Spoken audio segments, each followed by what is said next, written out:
Alléluia. Gloire à Jésus, gloire au Seigneur. Que Dieu vous bénisse là où vous êtes. C'est Ambassadeur Lembe et je vous... que le Seigneur bénisse votre vie. Que le Seigneur vous visite là où vous êtes et que la main de l'Éternel soit sur vous au nom de Jésus. Aujourd'hui, je voudrais partager sur l'identité de Jésus-Christ. Amen. Il y a des gens qui disent que Jésus est seulement un prophète, Jésus est seulement le Fils de Dieu, qu'il n'est pas Dieu.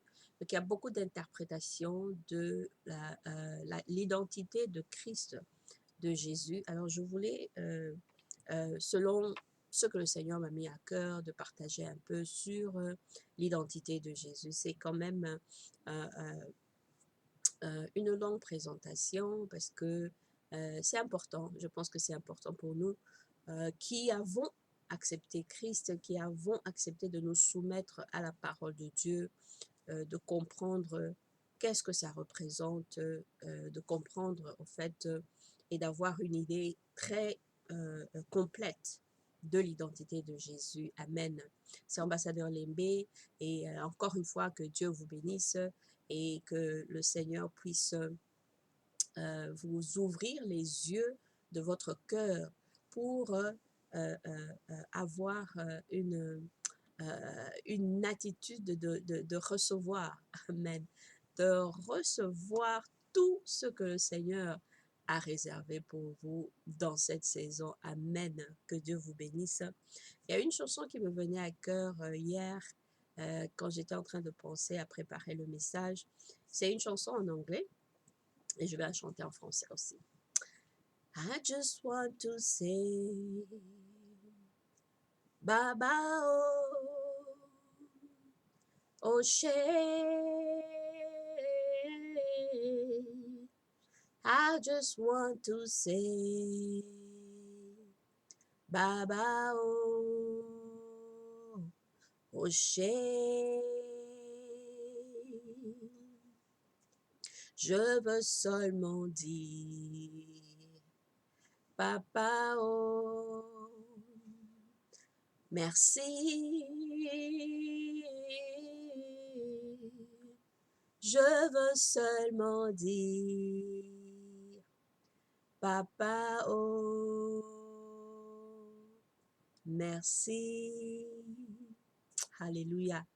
Seigneur Dieu de gloire, nous venons bénir ton Saint-Nom parce que tu es Dieu. Merci au Dieu Tout-Puissant pour Jésus-Christ, le Fils de Dieu. Merci parce que tu l'as envoyé selon la promesse que tu avais donnée à ton peuple éternel des armées.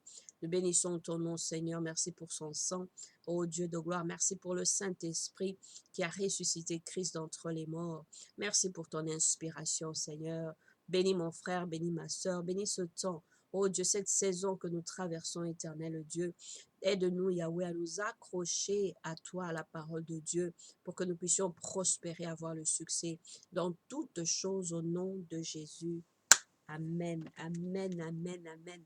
Alors, je voudrais commencer par lire ce passage dans le livre de Psaume, dans la Bible.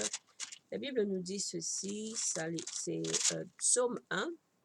La Bible dit: heureux l'homme qui ne marche pas selon le conseil des méchants, qui ne s'arrête pas sur la voie des pécheurs et qui ne s'assied pas en compagnie des moqueurs, mais qui trouve son plaisir dans la loi de l'Éternel et qui la médite jour et nuit. Alors, je vais lire le tout dernier, ok, pas le tout dernier, mais je vais lire ceci: tout ce qu'il fait lui réussit. Amen. Ça, c'est la parole de Dieu. Alors, je voulais juste commencer par ce passage-là pour parler de Jésus. Vous savez, il y a des gens qui disent qui était Jésus? Et il y en a qui disent qui est Jésus? C'est deux temps différents. Qui était Jésus, c'est le passé. Qui est Jésus, c'est le présent. Alors, on ne peut pas parler de Jésus dans le passé parce que Jésus est vivant. Nous croyons qu'il est vivant. Le passé ne représente que sa présence ici sur terre avec un corps humain. Amen. Alléluia. On ne peut pas faire référence à Jésus seulement comme si c'était, comme il était venu et qu'il est mort, qu'il est parti et c'est fini. Et on ne parle que d'un passé qu'il a traversé quand il était ici sur la terre. La Bible nous dit que il est assis à la droite du Père. Amen. Alors, comme il est assis à la droite du Père, c'est-à-dire que on ne peut parler de Jésus qu'au présent, n'est-ce pas? Parce qu'il était mort, il est ressuscité et il est assis. Donc, c'est le présent. La Bible est réelle. Amen. Vous savez, toutes les religions que nous connaissons, toutes les religions ont un document qui aide ceux qui croient à cette religion à faire référence à leur doctrine, aux préceptes de leur religion. Alors nous, les chrétiens, nous croyons en Jésus. Tous ceux qui sont dans le christianisme, nous avons la Bible.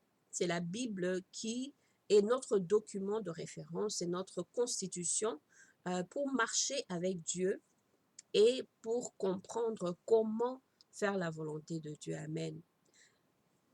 Qui est Jésus et pourquoi Jésus-Christ? Amen. Jésus veut dire Jéhovah est le salut.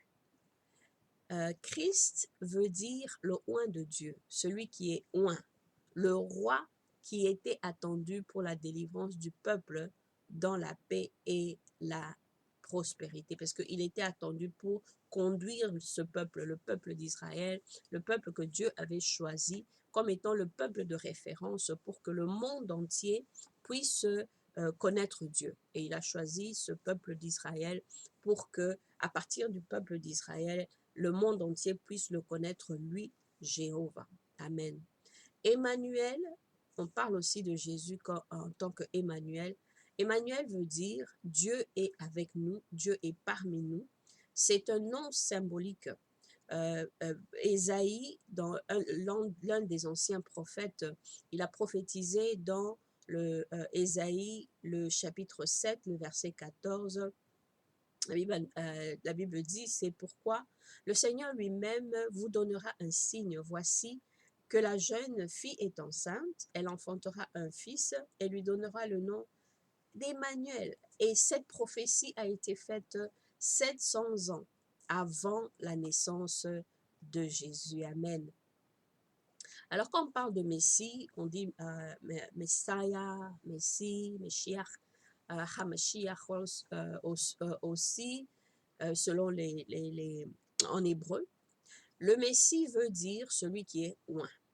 Donc c'est le même, la même définition avec Christ, c'est-à-dire que Christ c'est en grec et Messie c'est en hébreu. Mais les deux mots veulent dire oint par Dieu pour délivrer le peuple de Dieu et établir le royaume de Dieu sur la terre. Messie est un titre, une fonction particulièrement pour Jésus. Amen.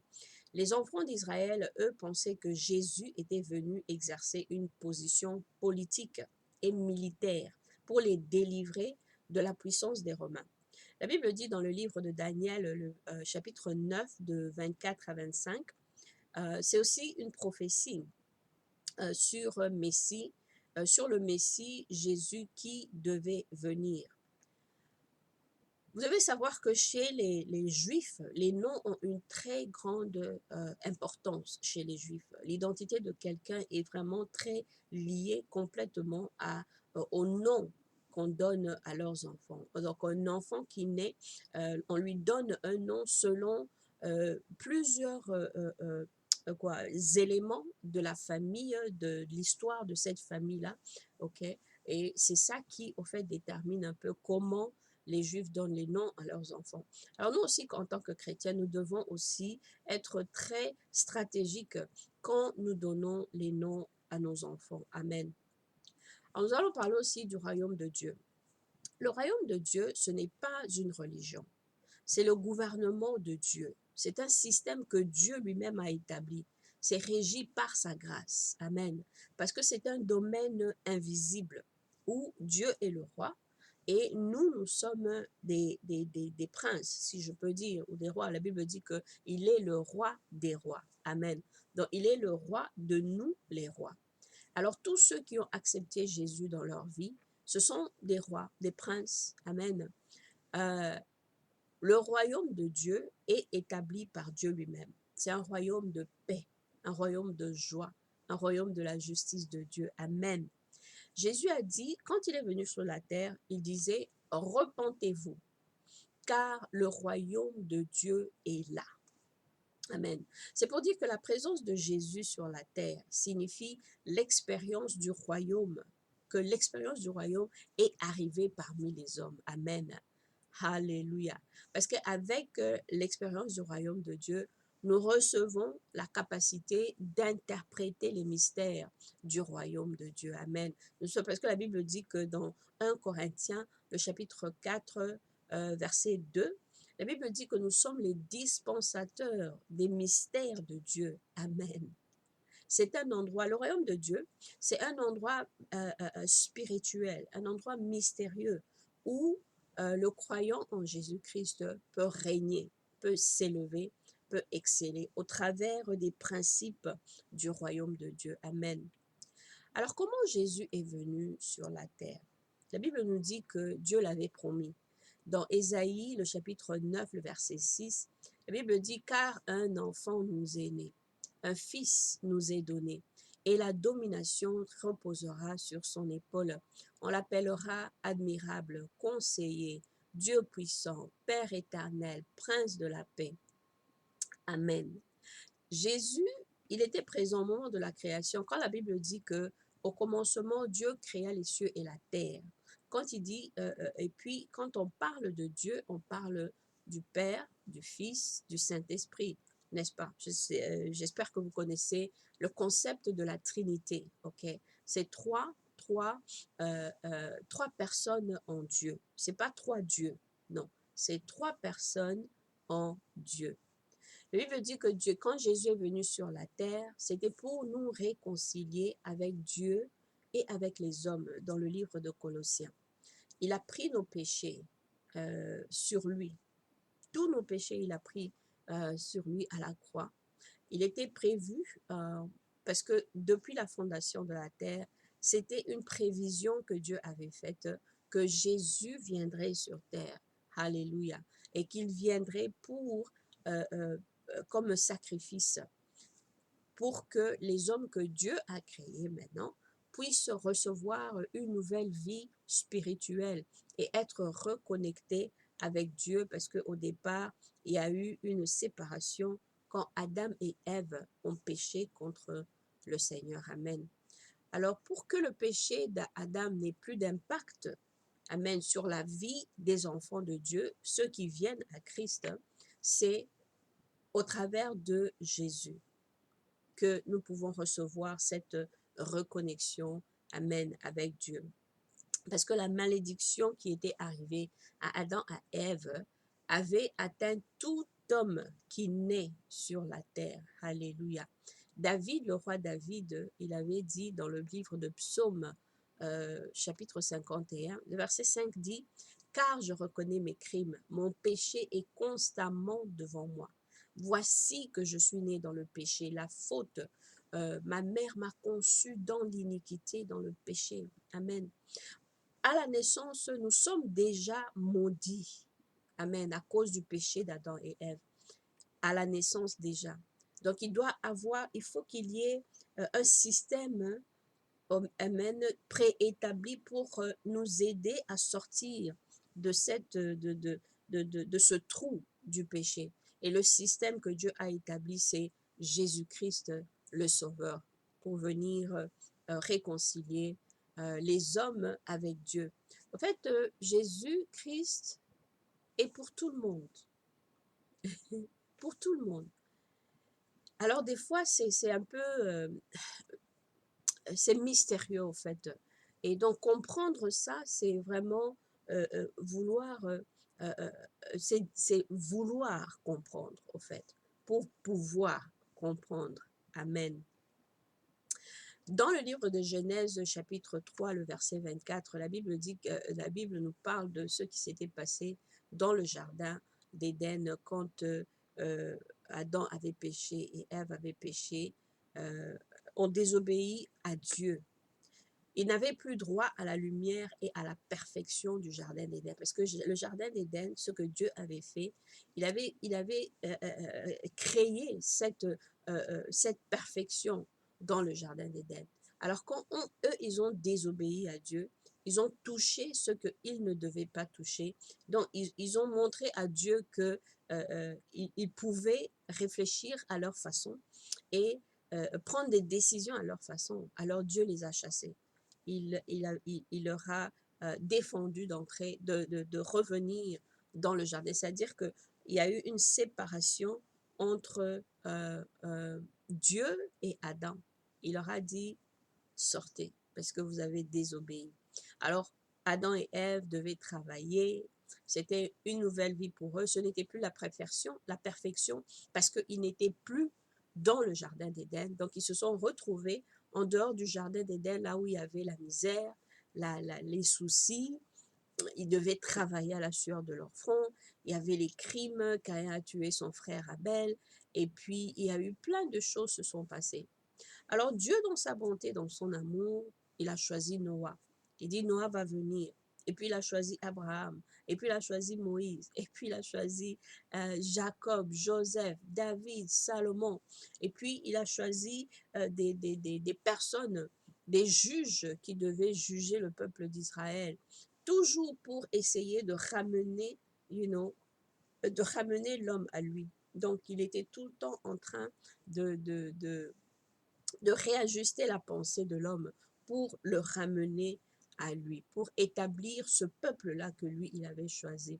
Donc, ce que nous voyons, c'est qu'à partir du livre de Genèse et jusqu'à la fin de l'Ancien Testament, donc jusqu'à Malachie, nous voyons que Dieu a choisi Israël. Alors, c'était le choix que Dieu lui-même, il avait fait. Et après ça, et dans le temps où les enfants d'Israël avaient désobéi encore, il les a emmenés en captivité. Alléluia. Et c'est à partir de cette captivité que, comme il avait déjà prévu qu'il y aurait un sauveur qui viendrait, le temps est arrivé pour que Jésus maintenant puisse venir. Jésus, c'est-à-dire que Dieu, avec un corps humain, encore une fois, c'est difficile à comprendre parce que c'est un mystère. Alléluia. Mais que Dieu lui-même viendrait pour restaurer son peuple. Alléluia. Parce que comme il avait promis, ça devait se réaliser. Alors, quand on parle de Jésus, le Fils de Dieu, Jésus est conçu de la Vierge Marie, qui était mariée. Marie, c'était une jeune fille. Elle était mariée à Joseph. Et donc, avant qu'elle ne puisse commencer à habiter avec Joseph, elle s'est retrouvée enceinte par la révélation du Saint-Esprit.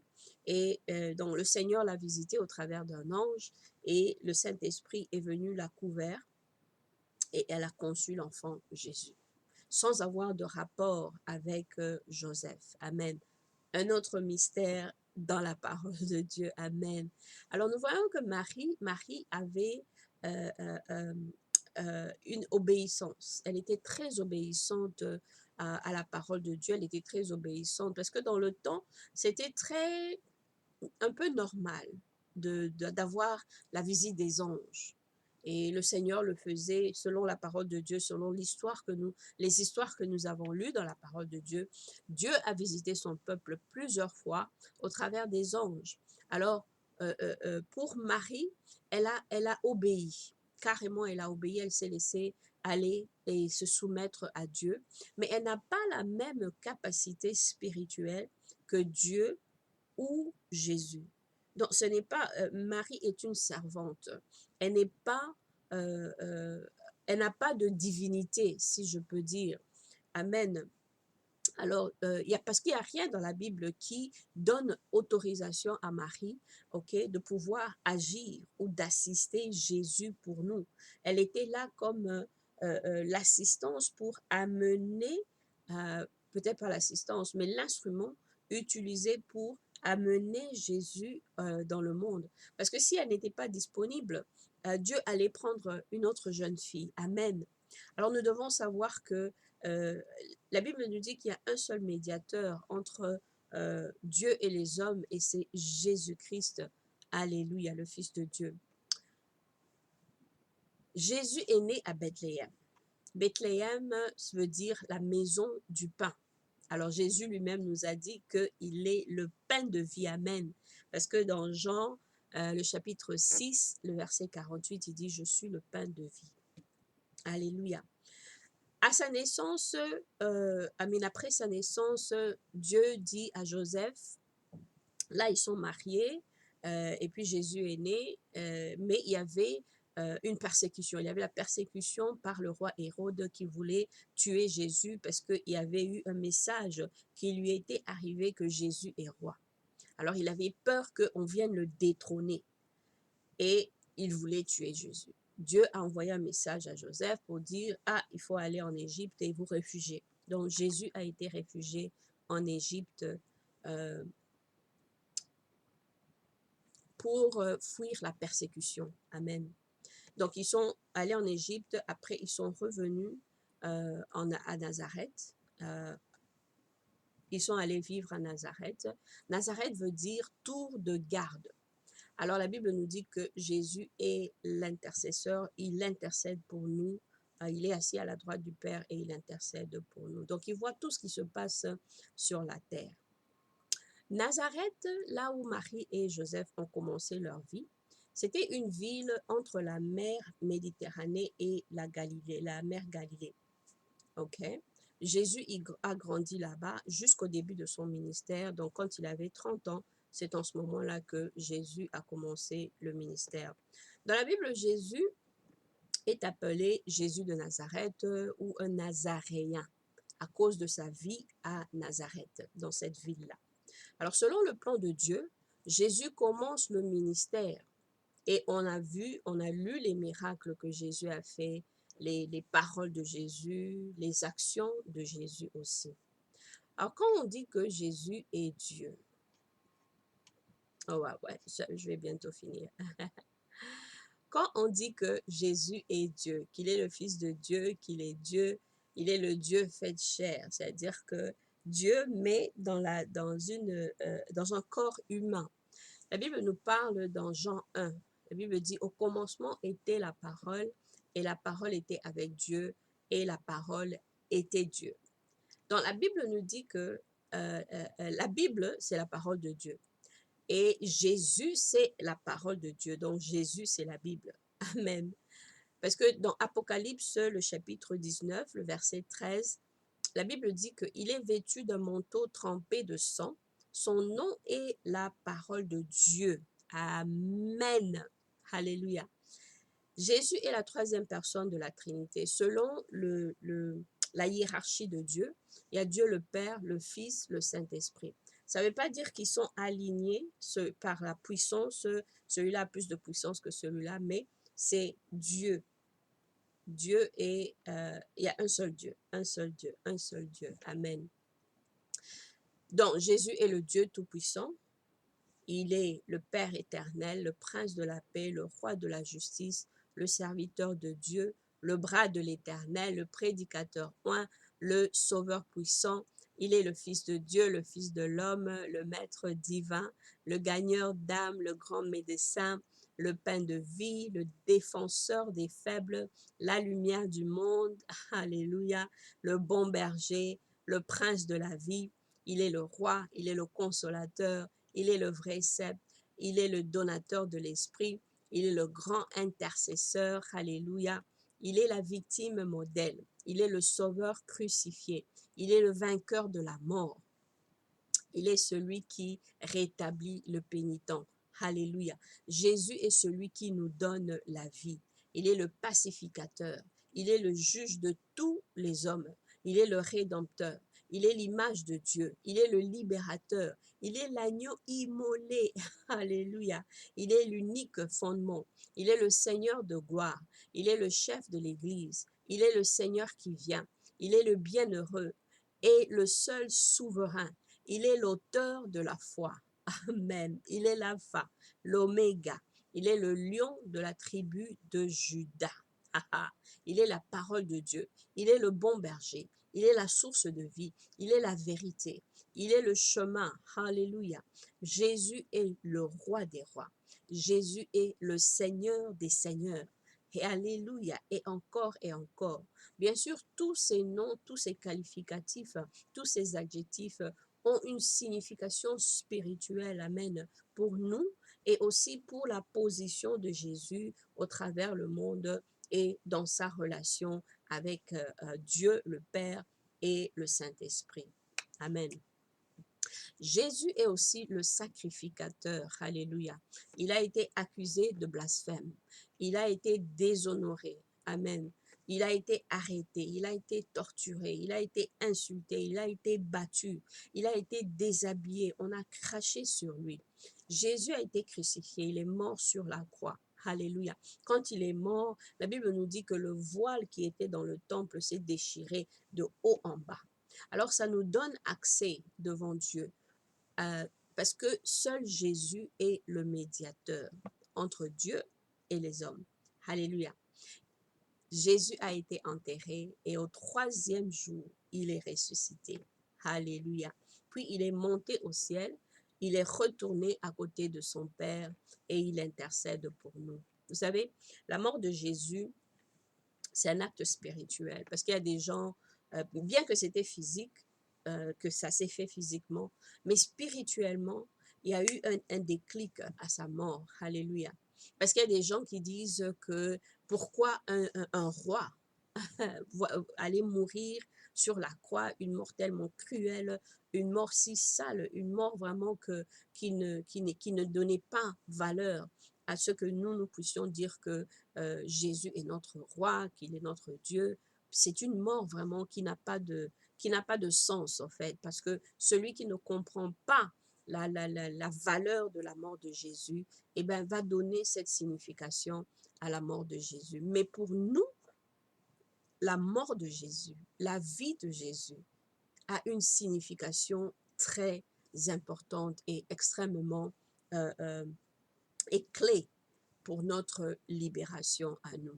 Alors maintenant, le sang de Jésus qui avait coulé à la croix pour la rémission de nos péchés, parce que nous avons péché contre Dieu. Nous sommes nés dans le péché, mais le sang qui a coulé nous a rachetés, nous a lavés, nous a purifiés. Nous avons accès à la gloire de Dieu. Amen. À la puissance d'en haut à cause de Jésus-Christ, le Fils de Dieu. Alors aujourd'hui, si tu ne crois pas en Jésus, amen, je t'invite à faire un pas pour le connaître et avoir une relation spéciale, une relation d'amour avec Jésus-Christ. Tu vas appartenir à la grande famille de Dieu et tu vas faire part, amen, du royaume de Dieu. Ton nom sera écrit dans le livre de vie pour que le jour de ta mort, le jour de ton jugement, la Bible dit qu'il est donné à l'homme de vivre une fois et puis vient le jugement. Alléluia. Alors les gens qui disent, qui croient à la réincarnation, ça n'existe pas. Il y a une vie et puis il y a le jugement. Alors si après le jugement, pour que si tu acceptes Christ, tu puisses avoir une place à côté de Jésus pour l'éternité. Alors prie sincèrement cette prière avec moi. Si tu veux accepter Christ dans ton cœur, voici une invitation que Christ te donne maintenant.